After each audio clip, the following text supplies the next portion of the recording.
how do you get into a space of telling them what's best for them, getting yourself out of the way to give them the best and the clearest advice possible? The question is, when somebody asks you for advice, how do you get yourself out of the way to give them the best and the clearest advice?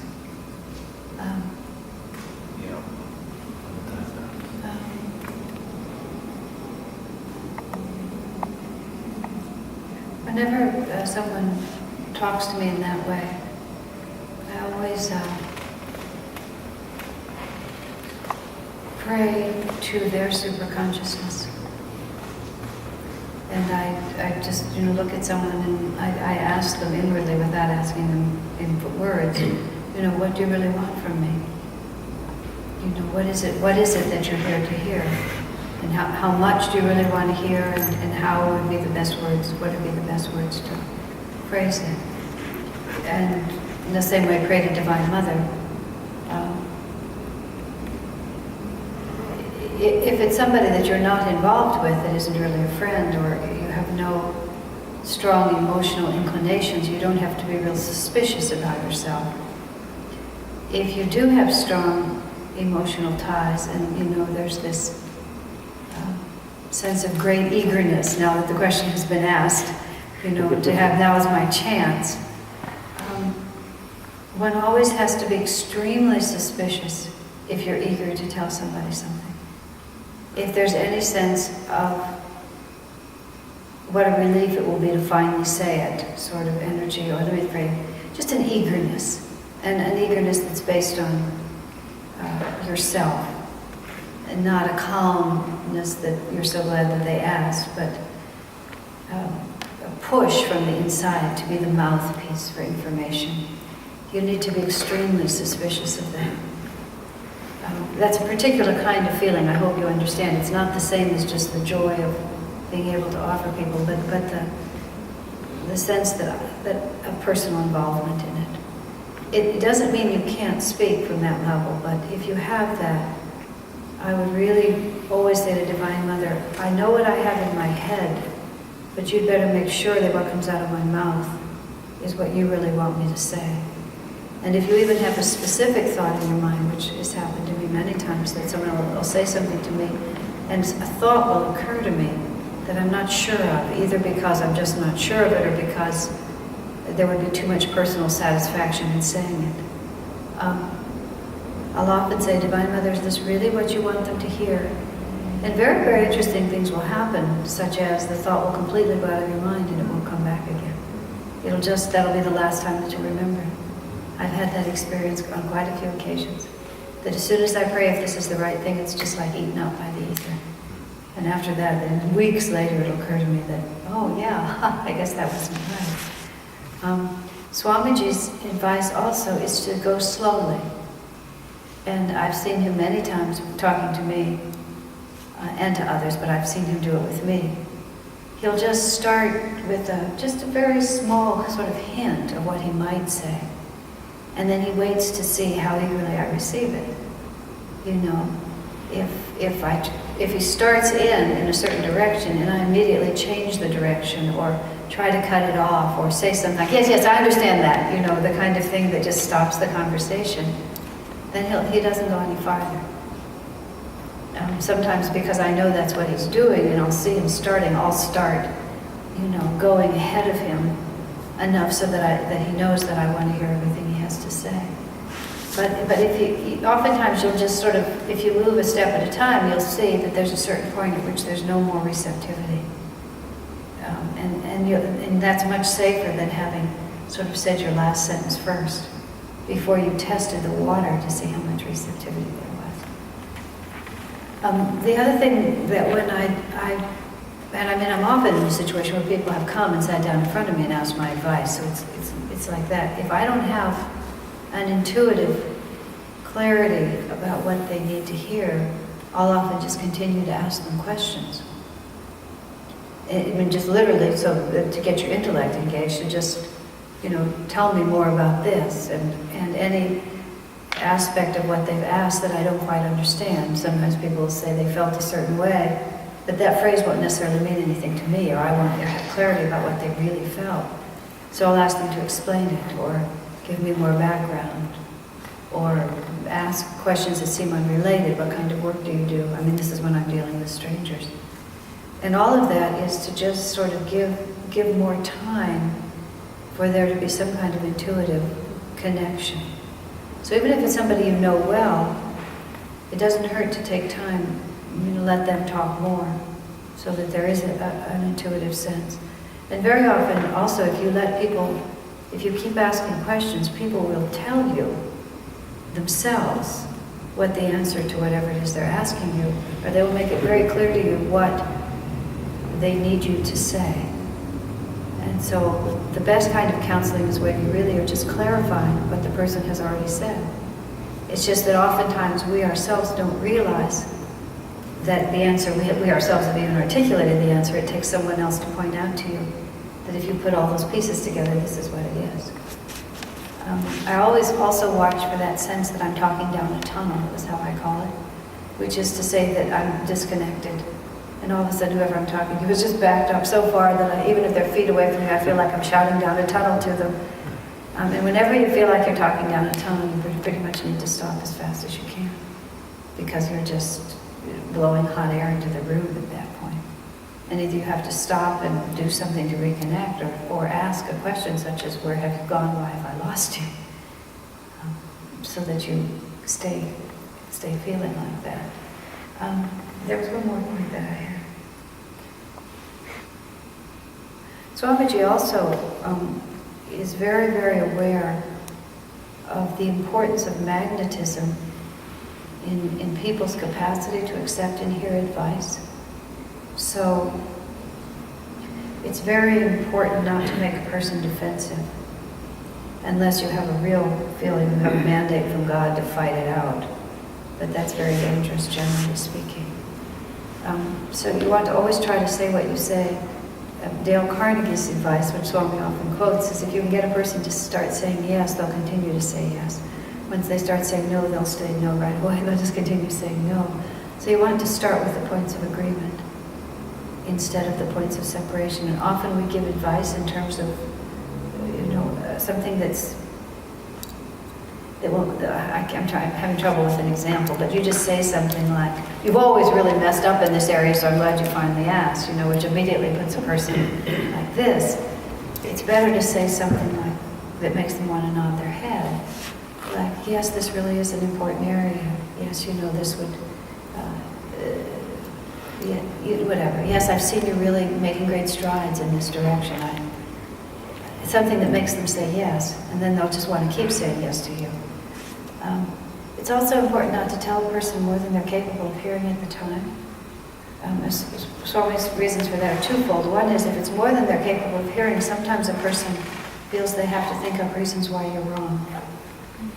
Because if it threatens them too profoundly, if they're not ready to accept it, they have to think of reasons why you're wrong.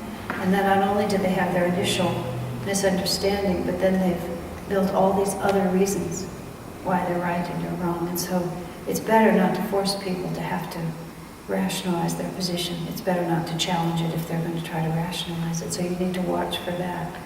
And or they'll hear you say it and they'll say, no, I really don't think that applies to me. And then they'll just get it in their head that this doesn't apply to them. And then later on, even when it may be more timely, they'll say, well, you already said that. So you don't want to waste it before it's going to be received. And these are all the things that a person does when they're more thinking about themselves than the person they're talking to. And it's a very powerful delusion, which I myself am enormously prone to, that people will never learn things unless I tell them. But people will only learn when they're ready. And they will only learn from you when they're ready. So you cannot produce readiness in people except by loving them. And if you love people really a lot, as divine souls, love people in an uplifted way, then that sense of being loved, a person can accept many things in that atmosphere. They can accept many more things in an atmosphere of love than they can in an atmosphere of reason. So often you need to say very little, because if you can create enough of an atmosphere of love, then everybody knows what to do. Almost nobody really needs advice. We ask for advice often because we need the courage to go forward and do what we need to do. I mean, sometimes, there have been many occasions. I mean, just this morning, I was with a friend just this morning, and she just articulated to me exactly what I needed to hear.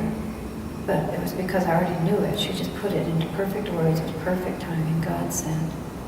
She didn't create it, but she was a perfect instrument to clarify it for me. So that can happen. Friendship is very real. Does that answer? Yeah, thanks. Swamiji's advice generally is, he says, when people ask you for advice, treat it very, very sensitively, even when they ask. Oftentimes people don't even really want it, they just want the pleasure of having asked. That happens especially with Swami. People will often ask him because they think they're supposed to, but he can tell whether they want it or not. And he'll tell you just what you're ready to hear, not more. And then don't worry too much about it, because in the same way that you never really change a person's consciousness for the better, you can't really hurt them either. If you mess it up, it'll just be like water under the bridge. It'll just go on. As long as you're sincere, that's the most important thing. Yeah. Asha, I was rereading an article by Yogananda this last week, and he kept using the word emotion in what I think is many different ways. And I think Swami has at times refined that into emotions and feeling as being two different things. Almost, I'm sorry, he was using the word feeling. Master was always using the word feeling. And we seem to use the two words to mean different things. Can you elaborate a little more on that? Well, I'm sure, without knowing, that there are Sanskrit words that are precise. And so sometimes when Master speaks English, he uses English words trying to find the equivalence of precise Sanskrit words, because Sanskrit defines all the nuances of consciousness, whereas English does not.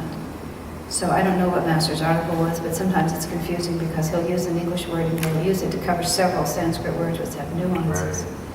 Right. The way Swamiji has described the concept of feeling as distinct from emotion, which if we were real attentive to it, we would just always use those words exactly in the right way, but we're not attentive. I mean, Master once spoke of the soul evolving. Swami writes about that when Master was editing, and he was reviewing what he'd written in the lessons, and he talks about the soul evolving. And then Master stopped and thought, Swami writes in the Path, Master stopped and reflected, well, the soul doesn't really evolve because the soul is infinite. But then he sort of said, but in the context I'm talking about, it's the soul, the consciousness evolves, and so he used it that way. So it's often when you're talking English, it's confusing. In Sanskrit, as I say, there would be different words for each of those things. So when Swamiji, and presumably he's representing Master's teachings in this, wants to talk about feeling and emotion in the ways that count, he talks about feeling as distinct from reason, in the sense that feeling is connected to intuition also, and feeling is not just the rational part where everything goes logically, and feeling tends to come from the heart, and feeling tends to come out of the center of yourself, and feeling is a very important aspect of human life, because it's the warmth and it's the richness and it's the heart of everything. The feelings that you have about people and your passions for creativity and for the passion for the path and your feeling for God. It's not just a question of cold mathematical logic. It's not just a question of reasoning it out. This person is attractive, he has a good job. I would like to have a mate, therefore this is my mate. You don't just sort of logic it out like that. There's some other just deep level of non-verbal, non-reasonable energy that is our feeling energy. And much of what we do on the spiritual path is to really awaken the feelings of the heart, we try to get out of the mind and try to get more into that level by chanting and just losing ourselves into the chanting or repeating mantras or affirmations or prayers. And of course then the silence of meditation is all about the deep, just feeling, experience of things. But the nature of that is that, and you see my hand keeps going up and down the center of my body. The nature of that is that it comes out of the spine, and the more you get into those kinds of feelings, the more deeply centered you get into yourself. You begin to come back from the edges and stand at the core. And the more deeply you get into those feelings, the more you penetrate into the essence of who you are through those feelings. Now, emotions, which in English sometimes people use these words in all different ways, are when your feelings become defined and attached to something somewhat outside of you. And then you move from the core of who you are out a little bit. If I had a chalkboard in front of me, the way I always draw this is if you draw a tall tree with the trunk and then you draw the branches out like this. Now you can have feelings about things that are way out here on the edge. You can have feelings for your family, and then you can begin to love the school that your children go to, and you can have a feeling about a particular piece of the playground, where a particular tree is, where your particular child did something, and you can still have a wonderful feeling about that. And it's still a feeling in the pure sense if all of it leads you back to your core. It becomes emotion when you begin to center yourself in that. Okay? Because this is the home where I raised my children, then this home becomes the definition of where my security comes from. And then a whole host of other realities begin to grow up around that. But the heart of it is not the root. The heart of it is a piece of the branch. Now the difficulty with this is that branches break and fall off. And so once you move out into defining yourself by some feeling that is translated into an emotion because it's been disconnected from the root and has become the center point in and of itself, you're very, very vulnerable at that point because you're no longer standing in the core. You're vulnerable to enormous disappointment. You're vulnerable to losing touch with your real self. You're vulnerable to all sorts of creating a whole host of, like little spider planes, subsidiary desires and vortices that will just take you farther and farther away. I want to be rich, therefore I'm going to be a doctor. In order to be a doctor, I have to give up all my artistic aspirations. I can't marry this person because they wouldn't be suitable to be a doctor's spouse. I have to do this. And you just move farther and farther and farther over here, and you're living way out on the edge of yourself. Okay? Or just the thought of just these extremes of things. Oh, now that I've gotten this degree, and now that I have this house, everything's going to be so terrific like this. Or oh, I've lost my marriage, and nothing will ever work again. I'm going to be so sad. And all of that has moved you from the core. And that's what we mean when we talk about emotion versus feeling. Which again is just vocabulary, but again I want to just emphasize, it's not that you can't go out that far, but you need to go out from the trunk and not pick up all your whole camp and camp out on the limb. Right? And when we have emotions, we just need to sort of bring them back to the core feeling. And even if we, still have a connectedness to that extreme, do your best just to have at least be the origin point from the core. Stand in the core and observe it, rather than stand in the middle of it and wonder what happened to you. Does that make sense? Okay.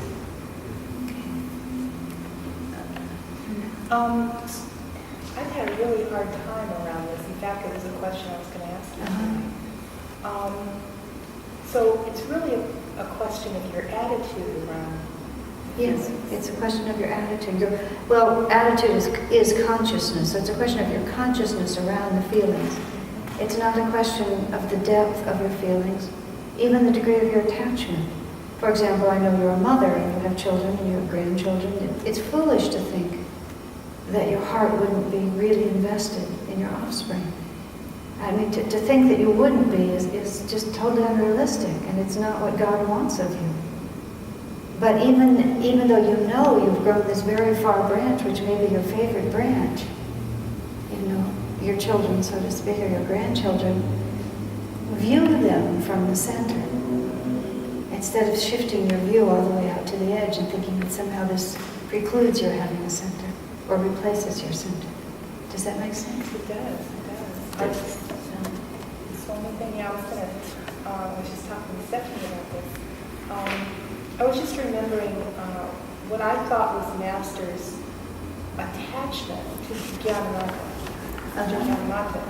He didn't want to let her pass on, and he had a sadness around her leaving, and you know just how that equated. And I think you answered that part. Well, I was going to say, when I was using you as an example of, you know, with your children, I was going to say, Master had deep feelings about people and about situations, and he would weep for people.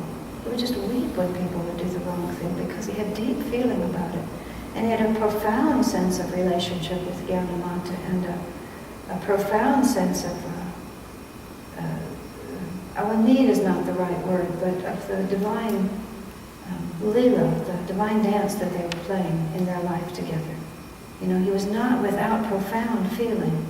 And even though he wept when she died, it was still from the trunk that he was weeping. That's why I was saying you can go all the way out to the branch as long as you stay identified with the trunk and just reach out from the center. And that's the way Master would live from his divine consciousness, but would reach all the way out into the most human of experiences and have them. He would really have human experiences, but he never would lose connection with his core in doing that.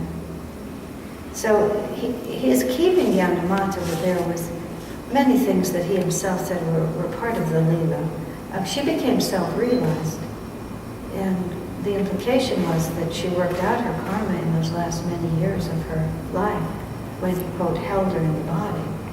And just holding her in the body was probably, I mean, I'm going to make this up, but this is a logical explanation, that he held her there in order to give her the energy to break through all of these things and finish. You know, to say that he held her would be another way, is that he held her up through those last experiences. You know, instead of allowing her to go away and have to do it again, he just held her there. Because he would say that Divine Mother was calling her. Right. It was her time, and yet he held her there. Again, I'll make up explanations, which I don't know are true, whether they're true or not, but meaning that the Guru worked out her karma, helped her work out her karma. You know, that he knew that with a little more she could become completely free. So it was her time to go, but he helped her. He staved off her destiny in order to give her freedom. And I really don't know if that's what he meant, but that would be a way of understanding what he meant. He could have meant many things. And also when masters say things like that, you don't know what they're talking about, really. I mean, it's just you just don't know. You know, Jesus appeared to Babaji in the Himalayas. I mean, like what? Babaji's having breakfast and Jesus knocks on his cave? You know, you just don't know. Yeah, I mean, really, on what level do these things really occur? When Master says, Divine Mother, it was your time to go and I held you in the body. Well, Master's really not separate from Divine Mother either. Yeah, They're so one. I mean, he is when he's incarnated. Yeah, but He's got really, a body, but so that's what I mean. You don't really know exactly what.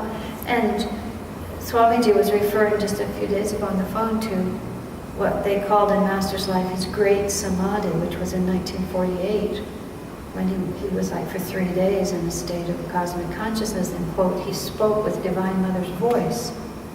Divine Mother spoke through him. I don't know what it means. It would be presumptuous to say. You just sort of hear it and you think, well, someday I'll understand.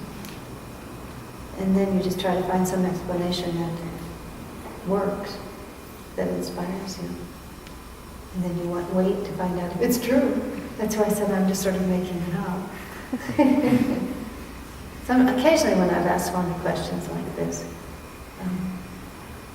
I asked Swamiji once why in Jesus' life John the Baptist was his guru. Swami Master writes that, you know, that John the Baptist was Jesus' guru, and they'd been Elijah and Elisha in a previous life, and that Elijah had given over, am I get the names right, all his power to Jesus and became diminished by it, and then Jesus became the Christ, and so John the Baptist was born and was then at a lower state of consciousness than Jesus, but still John the Baptist was his guru. I'm saying this fast. If some of you have never heard this before, this is a big story.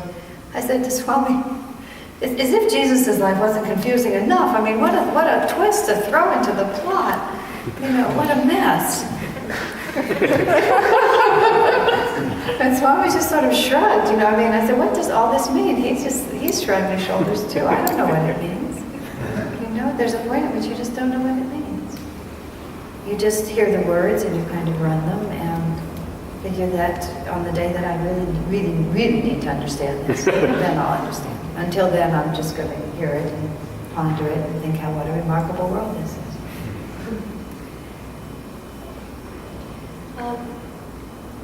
We talk a lot about saints, you know, and Master called Luther Burbank a saint. And I guess my impression from the readings that I've done is that a saint is not self-realized. Is that correct? Okay, here we're working with English again. Okay. See, in one of the chapters of the path, Swamiji starts describing, you know, all the different levels as they're actually really described. You know, Jivan Mukta is someone who is free but still has a little karma to work out, and then they could dissolve that karma if they put their consciousness to it, but they allow the karma to continue because they don't really care, and they just come back, and they're Jivan Mukta. They're a Jiva, and Jiva is the Atman in a physical body. The Atman is the soul in the physical body. But Jivan Mukta means that you're free. You're incarnated, but you're free because the karma's there. A Siddha is perfectly free. You know, I can't even remember all the words. In other words, it can be defined exactly the nuances. In English, we don't know these words, and nobody knows what they mean, so we say saint. And a saint generally means a person of an advanced degree of self-realization, but not necessarily a fully liberated master. Although people could casually call someone a saint when that person really was a Jivan Mukta or a fully liberated soul. But we don't know about those distinctions, so we don't make them. Catholic Church, you know, has a criteria for saints having to do with how many miracles and when they occurred and things like that. But we use the term much more casually. So when you said Dhyamata was self-realized... Jnanamata. I'm sorry? Jnanamata was master's self-realized. Master Yogananda said that when she died, she became fully liberated. And fully liberated means fully liberated. It means that there's no karma, that you're a fully self-realized master at that point. Everything is finished. If you reincarnate from that state, you are an avatar. An avatar is one who is born, who has, Jesus said, I am born without sin. That was Jesus' words. All of you were born with sin. I was born without sin. That's been totally misunderstood. What Jesus meant was, there was no karma that forced me to incarnate. I incarnated entirely to serve. Whereas everyone else, all of the rest of us, are pulled into this world because we have karmic desires that demand that we take a body. Okay? So everybody but a fully self-realized master is born because of sin, which translate to ignorance, translate to karma, except for an avatar. That's what makes an avatar. Jesus was an avatar, Buddha, Krishna, Yogananda, and all of these masters are all avatars. They had no karma of their own. A Jivan Mukta has karma, but at any point, the Jivan Mukta could dissolve that karma if he chose, because he's at the level where he could, but he just lets it run. He or she just lets it run. Well, Swami also talks about that in order to become fully liberated, you have to liberate 6 others. 6 others. And if you're not fully liberated, how do you liberate? Or is it again a matter of semantics and levels? Well, perhaps You do it from the other side? No, that wouldn't be true. Now, that's a very good question. In order to become fully liberated yourself, you have to liberate 6 others. Maybe it's Jivan Mukta versus full liberation. Well, you would be in the last stages of your incarnation, and you would have the power then to do it. I mean, because that implies that you would have the power to liberate others as you were achieving your own liberation, wouldn't it? I hadn't really thought about it like that. But that's what that would imply, is that, but you see also, for example, Swami Kriyananda is not fully liberated.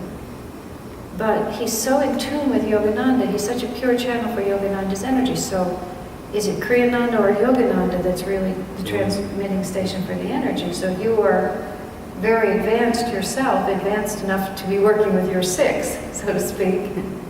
You're probably also so powerfully in tune with your own guru and with Divine Mother, or however you would call it, that you would be such a transmitting station for that power that it would be your actions or your sincere desire and your connection with these people, but it would be the power that's flowing through you, because God is the guru.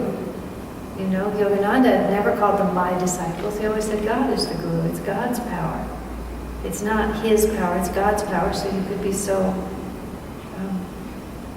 in tune with that you're just a channel for God's power.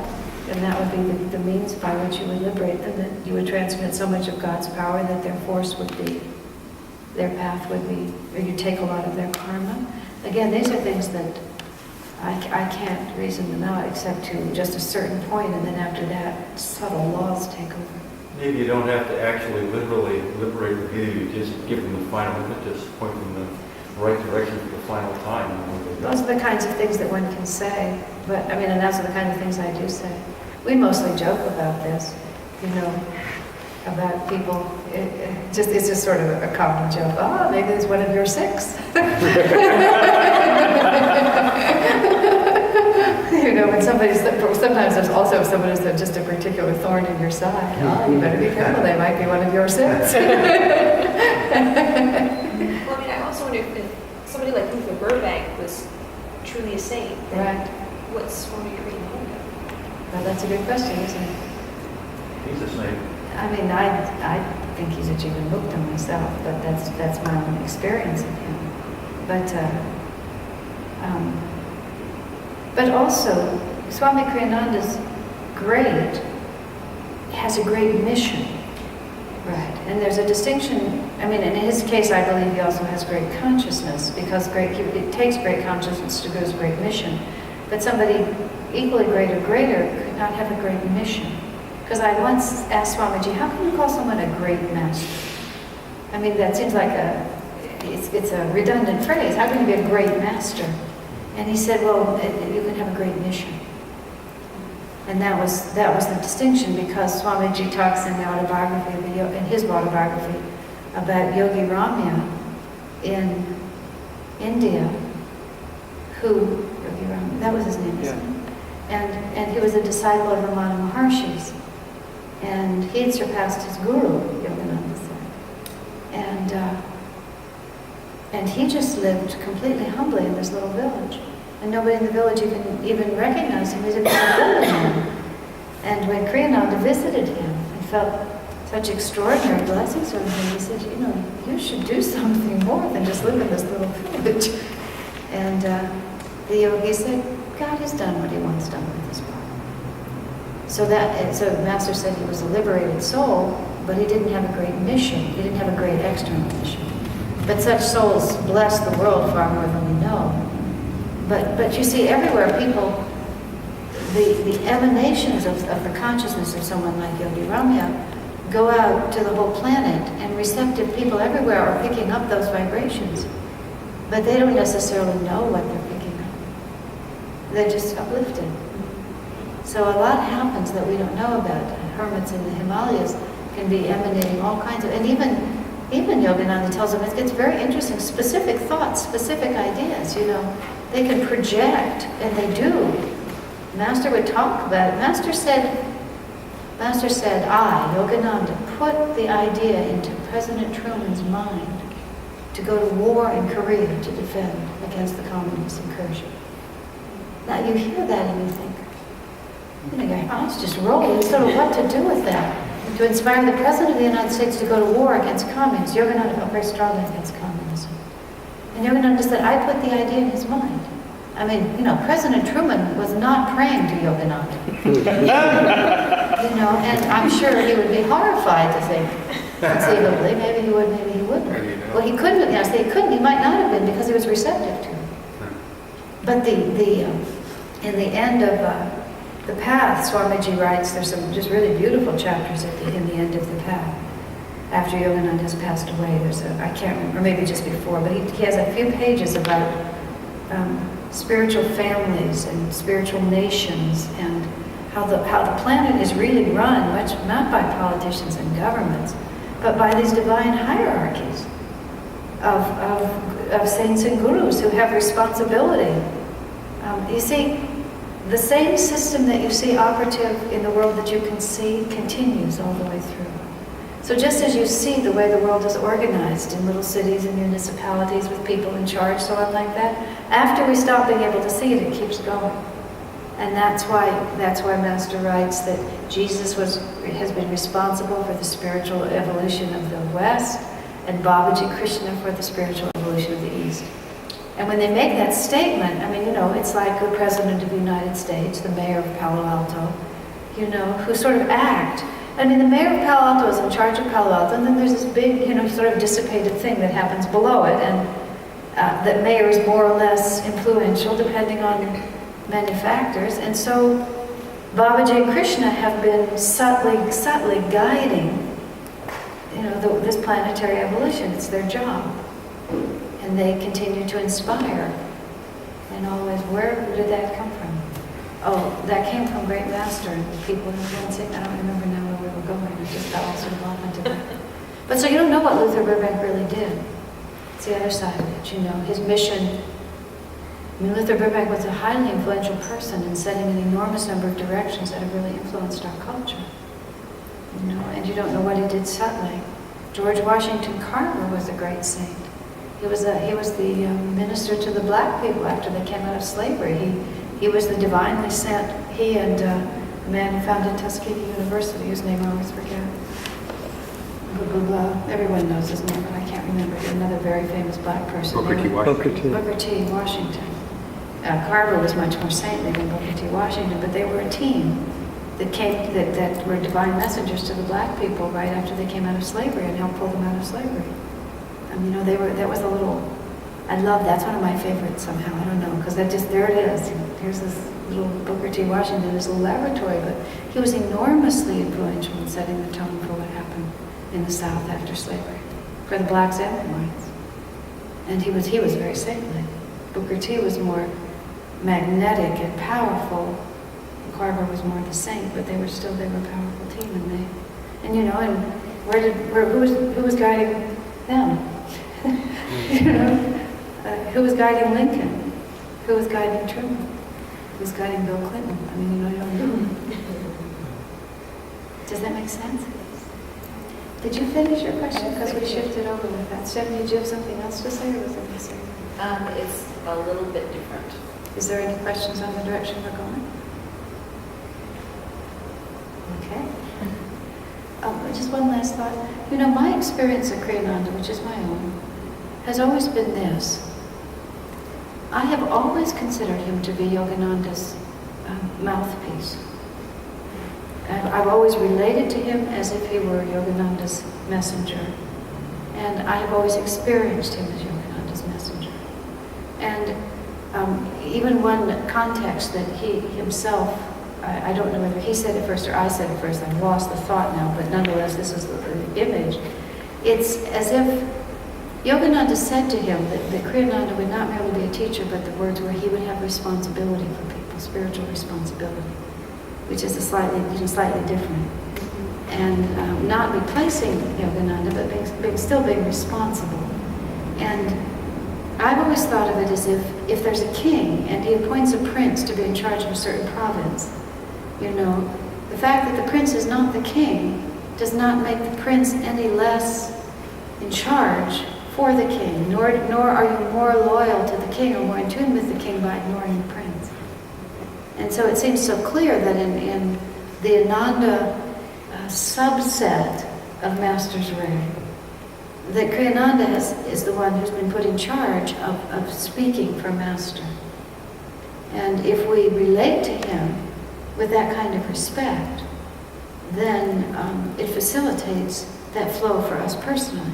If we refuse to hear him as that representative in the name of, I don't know who you are, I know who Yogananda is, it breaks the system. It's like in any company, you have to work through the ones that are there in front of you. You can't work around them and think that you're somehow working better.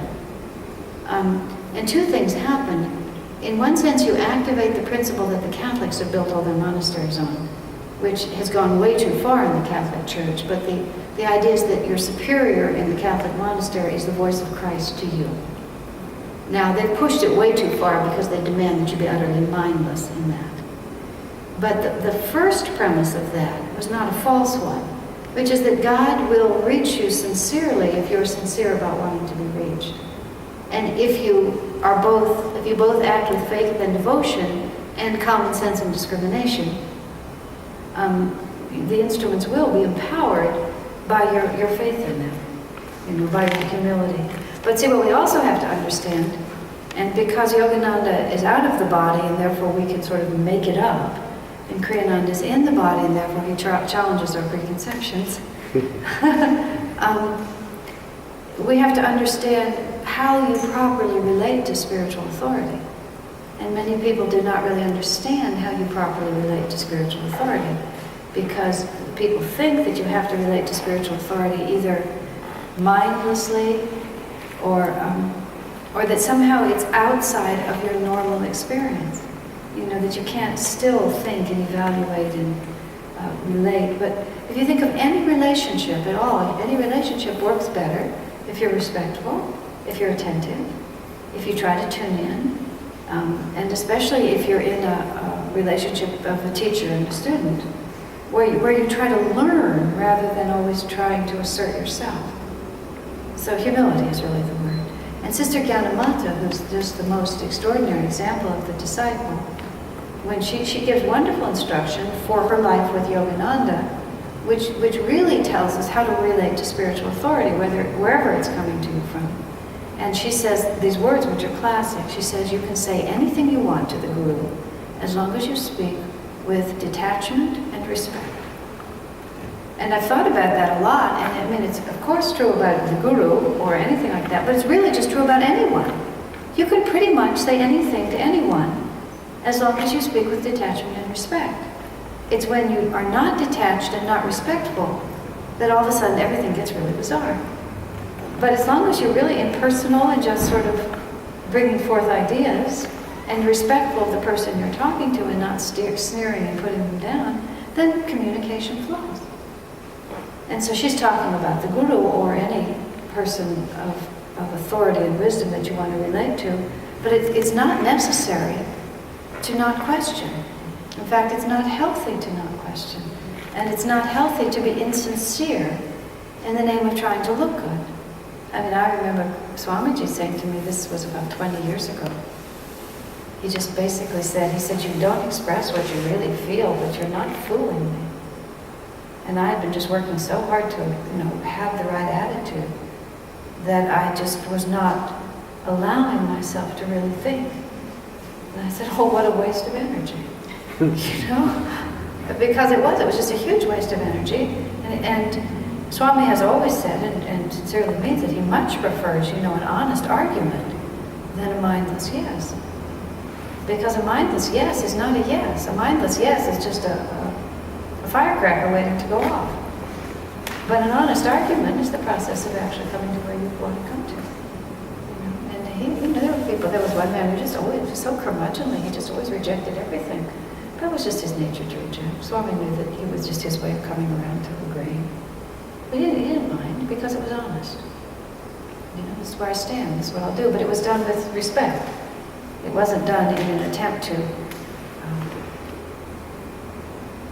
discredit the authority so that, I never have to listen to it. Do you understand the difference? Mm-hmm. There was a woman that I dealt with for a long time, and Swami had published a book, and she kept calling me with all these just incredibly convoluted and niggling objections, paragraph after paragraph.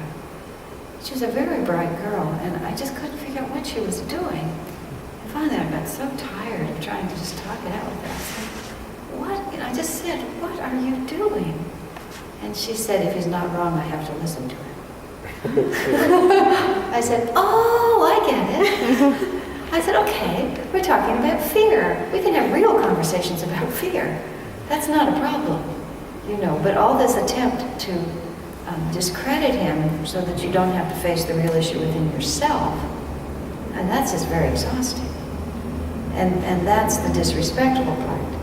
To just simply say, you know, the mere thought of really having to listen to you when your ideas are so radical and so different than mine, and just, you know, just puts me in a panic. That's just a simple statement of fact. And then we just go on from there, and we figure out how to work around that if we want to. Do you see what I mean? Okay. That's always worked for me. I've always treated Swamiji as if he were Master, because I consider him to be Master's representative. And he's always spoken to me that way. I mean, what I mean is, I've always received, I've always felt that what he says to me has that kind of authority. I've taken it that seriously. And I think he's been a tremendous channel. My desire, my sincere openness to him in that way has enabled him to speak to me that way. You know, and this comes very much back to what Shahara said at the beginning. You know, if people are really receptive, then God can inspire them. If you're sitting there and praying to someone, what do you want to hear? And the answer to the prayer is, I really want to know what's true. Help me know what's true. Then that empowers you to say what's true. I mean, it even causes it to come into your mind, because there's a magnet in front of you that is really drawing it. And I've had the experience of people asking me for advice, and I can't think of a thing to say, because I realize that they don't want, you know, me to say anything. They're just very afraid for me to say anything. And as a result, I just blank. I have no intuition. And so that's the same. I mean, I've had experiences with Swami too, where I've asked him for advice in ways that he knew and I knew I was not going to be able to follow it. And he'll just sort of say, well, you know, I have nothing to say. And I'll recognize when he says it like that, it's because I really don't want it. Or I know what he would say, and I don't want to hear that. So you see how it's a dialogue, even if it doesn't seem like one. Does that make sense? But I don't impose that thought on anyone. I merely say that's the experiment I've conducted, that's been the results. I've, of course, had a lot of personal contact. So now the challenge is to make that an interior relationship. But many of us are disciples without ever having met Yogananda, so it's not really such a tricky business. Because long before you're a self-realized master, you have the capacity to expand your consciousness out way beyond the proximity of your body. Well, I mean, people who have come onto this path at the time I did have very little contact with Swami Kriyananda too. Yeah, that's what I meant. Yeah, absolutely. So, you know, we're already, you know, my closest contact is to you. Right. We're already removed. Yeah, you're already one down. But everything I tell you is what Swami said to me. Every time anybody says they like what I say, people will say this to me. You know, I really like coming to the church and I really like listening to you, but I don't connect with Kriyananda. And I said, you're connecting with nothing but Kriyananda, you just don't know it. You've called it what you see, but you don't have any idea where the power is really coming from. And everything you're experiencing was created by him, and everything I'm saying is all that he taught me. It's not my own ideas. Rarely do I give you any idea of my own, and if I do, I tell you. Because I think it's important to tell you. I'm just telling you what he told me. So if you like any word that I say, you really like Swami Kriyananda without knowing it. But, you know, I encourage you to go beyond what's in front of you to the sources, which is Master and Swamiji, because you might as well climb the highest mountain. You know, just because the ranger station is attractive to you, it's not really a good place to stop. You should really keep going. Because my powers are not so great. I can articulate, but if you really want the energy, you have to go beyond. I'm a mouth. All right. I just felt the need to finish that. I didn't want to leave that one. And Master told Swamiji that he would be fully liberated in this life. Yeah, I mean Swamiji, and he's openly said that many times. He asked Master that. Master said, yes, when will I find God? Master said, Divine Mother will bless you very much if you work hard, but death itself. He said, you will find God, but death itself will be the final sacrifice. That's been the words that Master said to Swami. And Swami ponders that often. Does that mean a martyr's death? Or does that simply mean that it won't come to him until after he dies? Because he himself, he feels very little concern about dying. In fact, it looks real good to him a lot of the time. Especially the way his body is working right now. His body is just a nuisance to him. It's just, he really would just as soon not have it. I think he knows that we're not ready. I mean, we're not ready. He's getting us ready, but we're not ready. And, but with Master's making that statement, which Swami just says quite impersonally, you have to factor that in. You can't just sort of take everything else Yogananda says, but when he says it about Swami, it just kind of goes zip like this. You have to factor it into the whole equation. It's a very interesting part of the equation. And in light of the whole life that Swami's lived and everything that's happened in the last few years, it's fascinating. Because you think, wow, this is what it looks like? This is all that you go through? This is what happens? Whoa, this is a really different story. We have this picture of, you just kind of meditate out these last few years and you just kind of drift off. But that's not what we're seeing. We're seeing, a warrior hacking his way to the last moment, which gives you a clue as to what's going to happen to us.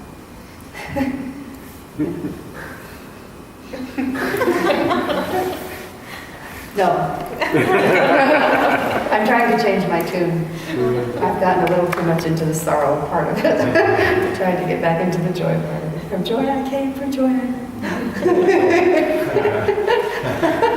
for joy I But joy is the end. What? Joy is the end of the process. Whatever the process. From joy I came, for joy I live. So it's sort of part of the whole thing, isn't it? Yeah. But not necessarily. No, not necessarily. Don't go there, Wayne. Let me tell you, Wayne, I've been there. I've been there, I have done that, I am sick of it. This is my opinion. I've been there for the last several years, and I'm really sick of it. I just decided I've just got to get back up to the other side of it. Right. It's been a long, boring cycle.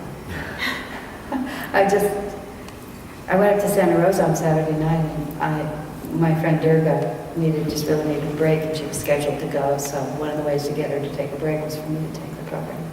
And it was about spiritual community. So I sailed up there. Thane drove me up there. We drove 2 hours to Santa Rosa and met the little group in Santa Rosa, and I talked about spiritual community. First of all, I have no responsibility for that group. Right? It was my favorite kind of work, which another friend of mine, Swami Nishchalananda, she's now Nishchala Devi. She was a Swami then, and she was a disciple of Satchidananda, and she traveled all the time. She didn't have a home. She lived in a suitcase. She was a real Swami, and she just went all over the country. And she said it suited her perfectly because she was really good at loving them and leaving them.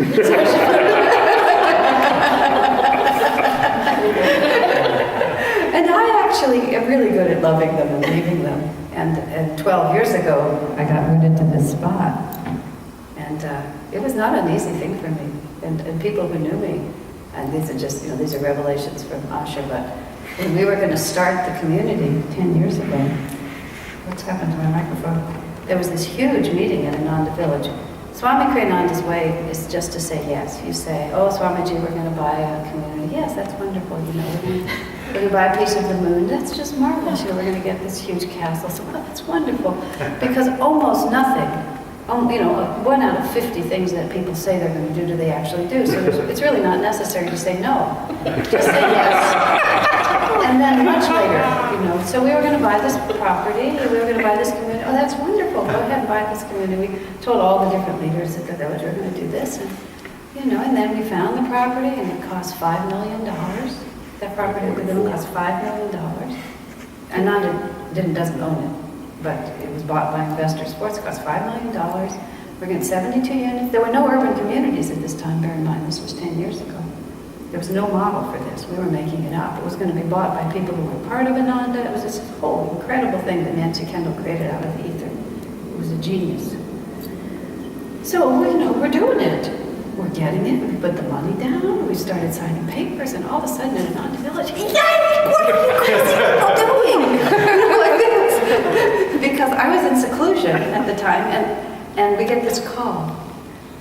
Would you all like to come up for a meeting? And then there's a list of all these people who are going to be at the meeting, and there were no other communities. It was just nothing like this, at least. There was a house, and there was a house in San Francisco, Sacramento. I'm in seclusion. Immediately, David says, they don't want us to do this. And I say, oh, no. They say, yes, it's fine. And David he has much more of a clear-minded instinct. I was in seclusion. I get a knock on the door.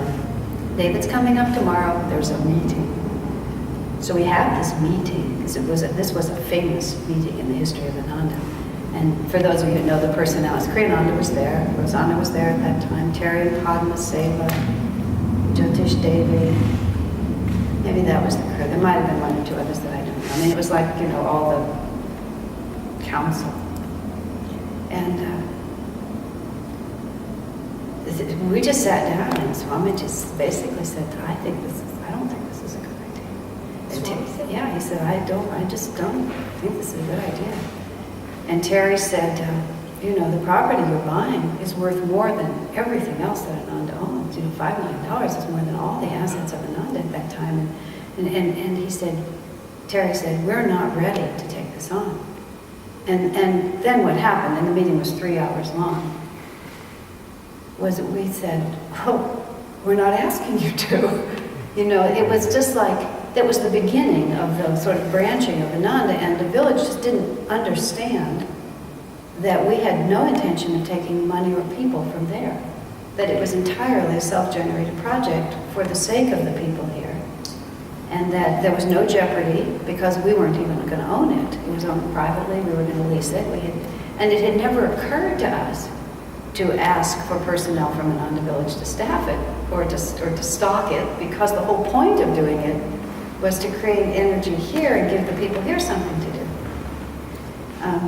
And the meeting became famous for several reasons. Is that for years, Swamiji praised David Praver, my husband, for the respectful, detached way in which he handled the meeting. And David I had the sense to shut my mouth, because as soon as that happened, just kind of like agitated. So it was just such a freak out. First of all, David knew it was coming and I didn't, and I just get excited. So I would whisper little things to David, but David would speak. And I just knew that I had to just breathe. But David just very steadily, with complete respect and detachment, just began to explain what was really happening, which we had never really bothered to explain. We just mentioned it, they'd say yes, and by the time we finished explaining it, Swami just said, sure, I think you ought to do it. And someone said, well, should we meditate on it a little? I said, no, Swami said, it's obvious we should do it. And just switched like that. Because of the truth of it, which was not well known. But again, it was also a good example, because Swamiji said at the beginning of the meeting, he was the one who started the meeting by saying no. And then we just explained to him, and then he said yes. And it's been a terrific success. It has been the model of all the other communities, but it was and afterwards he told everyone, how wonderfully David had handled it, and how David's detachment and lack of emotion had been part of what had been so persuasive, because it was just the merits of the idea. There was no blackmail. You have to do this because look how invested I am in it. It was just, it's either a good idea or not. But where I was really coming from was, my part of that was that at a certain point, I was trying to say, what were we talking about? We were talking about joy. I got way out there. At a certain point, part of the conversation was that nobody thought I could do it. I mean, this is like true confessions. It's important for you all to realize that leaders are created. They're not, they earn their stripes. They're not just born this way. Nobody thought I could do it. And in fact, it was a joke. They actually laughed at the idea of my having to be rooted to the spot and just do the same thing day after day. Nobody even imagined that I could do it. They actually laughed, which was very interesting to me. I mean, I was really impressed by the fact that it was not only that they thought it was unlikely, they actually, everyone in the room, including Swami, thought it was a joke. Really. Did that hurt? No, I was so intrigued by it. You know? No, because it was true. I was very good at loving them and leaving them. I really enjoyed that. And I have a very flighty nature. I'm very Gemini. And I never stuck with anything. And so I said, no, I understand. This is a big challenge for me. And he said, do you really think you can do this? I said, I don't know. But it's coming down the pike. And so, we'll just give it a solid try. And I have done it, to the best of my ability. But to the point now where, that's not necessary. But to the point now where it's not, you don't realize that it was a joke. You see what I mean? And now, still the other point of that was, finally coming where I was going, which I will finally get to, was I went to Santa Rosa, and I had no responsibilities. There were just all these people here, and I was just going to inspire them for one night and leave, and I just got so happy. I mean, I just went, woo, like a helium balloon, and I was dynamic and joyful, and everybody laughed. I gave the funniest talk I've given in years. Everybody thought it was such fun, and I kissed them all goodbye, and I left. And also, I was talking about something that I knew about, that I had faith in. You can make an urban community. No problem, kids. This is how you do it. You just stick a few things together.